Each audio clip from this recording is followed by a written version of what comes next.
A hand of applause for Michiel Sintenie from Nuon Vattenfall, ladies and gentlemen. I asked you to deliver one slide. Yeah. Michiel, why this slide? Well, this was one of the teams that participated in the energy track last year. They did a really good job on solving a real problem for real customers with a good solution. If you see the photo, you see the team, but there are two people in the photo that don't fit the team very well. Do you know who? The old guy. Yeah, the old guy. The guy with a tattoo. And the girl who's standing next to it, or the woman who's standing next to it. These were the customers of the team on Friday. So what they did, they brought their customer to the hackathon to solve the problem for them. And that's really important to do when you're trying to create something that is valuable for customers. If you are building a solution that has no problem and the problem doesn't have any customer, then you have a really good technology for nothing. So this was for me the best example on how to be innovative and creating a real good solution for society and for the commons. Okay, thank you very much. No. So, Michiel, Nuon, now Vattenfall, we've been working together since the first hackathon. This was from last year. You've been working as the blockchain lead, so to say, for Nuon and Vattenfall the Netherlands for quite a while. What have you learned so far? What makes you excited for the coming hackathon? So if you see 3-4 years ago, we started looking into blockchain. It was like I already mentioned, it was a really great solution, but we didn't know what problem was connected to blockchain and if there's any value for customers to use the solution. So the first hackathon, we say, well, we don't have a clue, so build something. There was an intensive discussion with some teams and connected to the right experts. So there was a team who solved like an emission trading fraud with tax in London. Was I believe 2 billion euros or something. And they solved it with using blockchain technology, but they have like a really intensive discussion with our the trader who's responsible for emission right trading. So they really solved the problem that lays below it. Last year we did a GDPR challenge, and that was like a challenge that came to us from the government. And we had more focus on, okay, we have a problem, we have a customer base that has a problem, we want to give transparency to our customers and the right to be forgotten and stuff like that. So we had a problem, but not yet a solution. So last year there were some solutions built on top of the GDPR compliancy with blockchain. And this year we are more focused on really solving another problem that we already validated with the customers. All right. So, but last year or this year, basically, Vattenfall became also very clear in their mission, becoming a fossil-free energy company within one generation. Yeah. Where does a challenge with GDPR comes in when you talk about that mission? Well, for GDPR, it was a different thing. Then we didn't have the mission already, but to give full transparency on your data use, it's really important. But if are there people working at government or corporates, large corporates? Show of hands. So, who knows a project from the last decade that cost a lot of money, like $1 million, was built in 1 year, was released, and then failed big time? By show of hands. Yeah, everybody knows it. So yeah, and we as Nuon, we had the same problem. So we discussed things with our customers, and we did customer interviews. And well, everybody knows, well, customers say what they didn't mean and think differently about what they are saying. So it's really hard to get. So during the interviews that we did, we put some customers with a home office in a room, interviewer, and then we had some propositions and we want to validate it. But the interviewer was running late, so she was like 10 minutes late, but the customers were already inside the room and we were sitting behind the glass taking notes about what they are saying. They know about the interview. It was a GDPR case already there. Yeah. But it was like 10 years ago.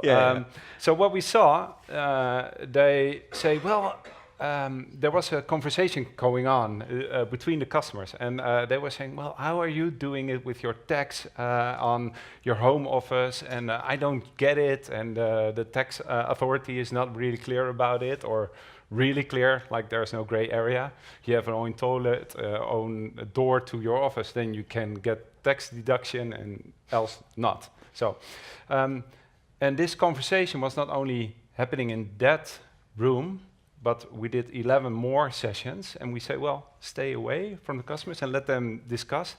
And in every interview, before every interview, the same discussion pops up.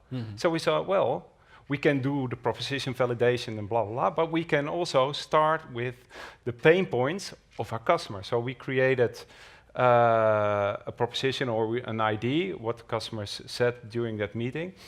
We searched for a party that could help us with the tax stuff, and together we built a tool, went online and reached out, I believe, 750,000 self-employed, and it's approximately 1 million. So we had a really high hit rate on that, and even the Chamber of Commerce published the tool.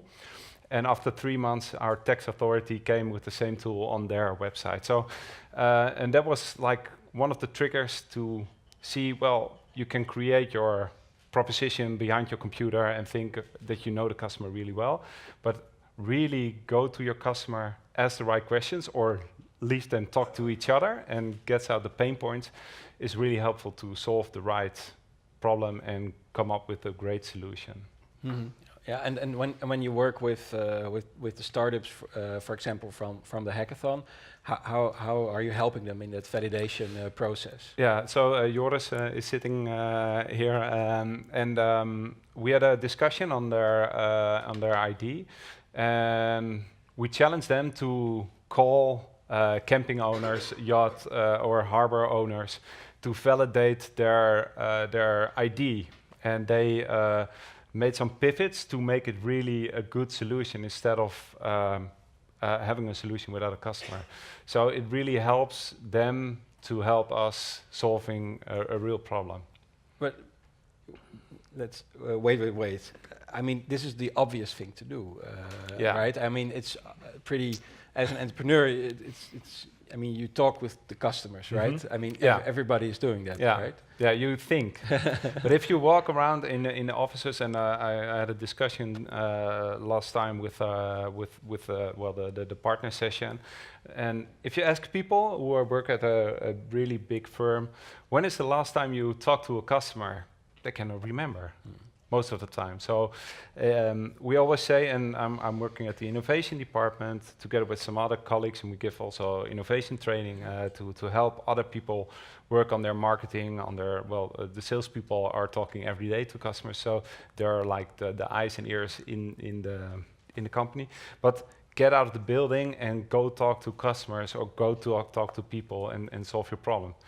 So if you look at the title, why meatballs and or Swedish meatballs and old tablecloths are important for Vattenfall innovation, what we often have is we sit down at a place where our consumers go. Well, luckily there's a big how do you say that? A big Swedish company that is stationed in large cities with a blue box, and everybody in the Netherlands goes to that store to buy stuff for their house. And Swedish meatballs. And Swedish meatballs. So what we often do is sit down, we create a startup, we create a website with, for example, something for your roof.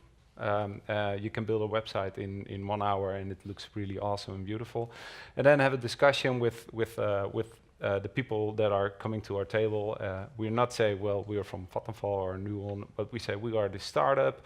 And can we talk about your house and stuff like that? So we are trying to ask the right questions because energy is not like really top of their mind, maybe top of their feet or something, really low involvement, and get the right pain points out. So when did you have the last time that you thought really angry about your house and how did it happen? And so really try to explain it and find the pain points and then put it on a map. We call it the business model canvas way of working.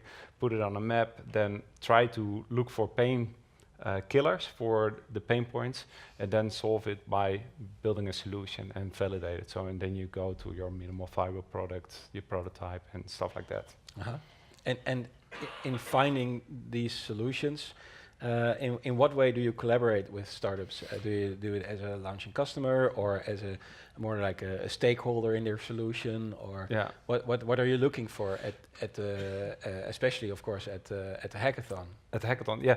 So what we are really good at legal and invoicing and stuff like that. So we are looking for like groundbreaking technology that can help us solve the problem, and we cannot move as fast and as flexible as a startup is using, because they are really focused on trying to get one solution for one problem, and we are like scanning the market for a lot of problems and solutions, and they can help us bringing the great solution for our customers, and we can help them reaching those customers and reaching also the legal and finance stuff. But it's like we are creating a win for the startups, a win for us, and a win for our customers. So that's the magic combination that we are trying to reach. And how do you prevent let's say when a bear cuddles a rabbit, the rabbit doesn't live? So how do you prevent the process where the corporate basically destroys the startup or the even pre-startup? Do you foresee some kind of a gentile approach to that, or flexible approach to that? How do you work with? Yeah, we have different type of approaches. So sometimes we only help them getting into the market. We had a guy who had a really good idea, and we helped them to come through the Minister of Finance and also with the tax authority to get his approval for his idea, and then helped him with the first customers, and then launched him, and then we had a really good agreement on how to work with each other without eating him. But we also have merchant and acquisition on startups, and that depends on how does the startup matches our core business, or is it something that we have to do at arm's length? So it depends on the solution and what kind of startup you have. And basically you open up the European market for them, right? Yeah. So we are based in our core headquarters are Stockholm, Berlin, and Amsterdam, but we are expanding also now to France. I was last week I was in the UK. So we have a lot of countries in Europe, and even now we are going to start a pilot in Australia. So yeah, the world is in our hands. Okay.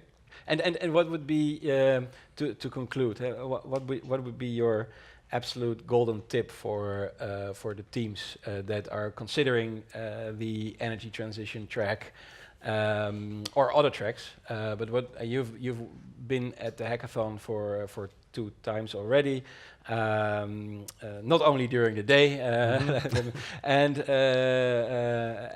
what would be your golden tip for those teams? So I probably have 2 or 3. One, prepare yourself. So before you're entering one of the tracks, learn how the market is working and learn about the expert or the domain experts, talk to them to really get the pain points above water, and maybe validate already your solution vision or the direction of your solution. Two, get a really good salesperson or a pitch person on your team to tell the story within 9 or 10 minutes to the senior management of the track sponsoring. And three, be sure to visit all the deep dives that are relevant for your teams, and create your team and go to the deep dives. Right. So proper preparation prevents piss poor performances, as we say. Exactly. In 7 Ps. Okay. I think for potential teams, it's extremely interesting to join decentralized Q&A with Michiel as well. Also, if you are considering other tracks, because there is so much experience. And I mean, are there also teams you hired basically as a customer after the hackathon? We are now currently working with Ophir. He's there. So we're trying to set up a proof of concept within our heat department.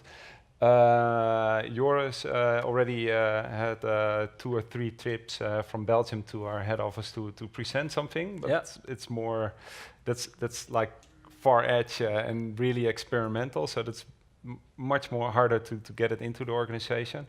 Unfortunately, BenCom solved the problem that we already solved right after the hackathon. It was released, and so we didn't have any problem, but there was a different department, so there was a shame on us.